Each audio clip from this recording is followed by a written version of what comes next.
One of the things I love about Literary Dublin is that the literature isn't always on the page. It's almost as if it's in the air.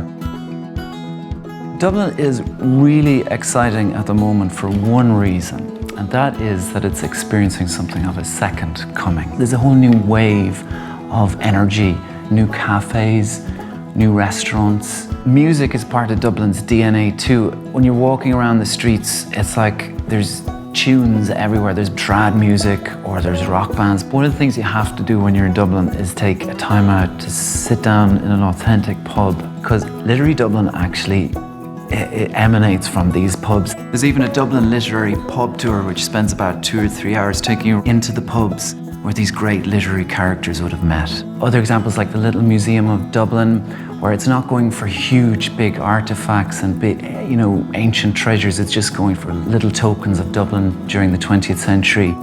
Ireland has a reputation as a land of saints and scholars, and you'll find that going way back to seminal books like the Book of Kells.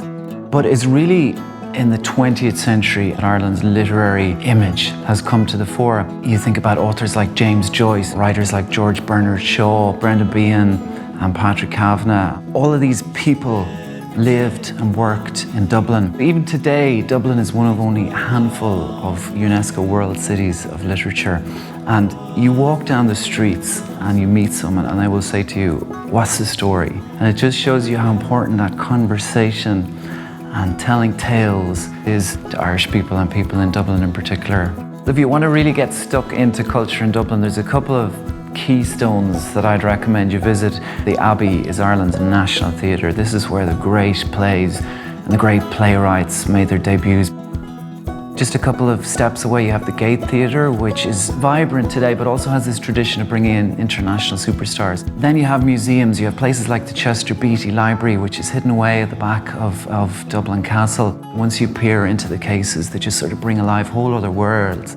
I love Dublin because it's as much about history as it is the here and now. It's just a really exciting time to be in the Irish capital.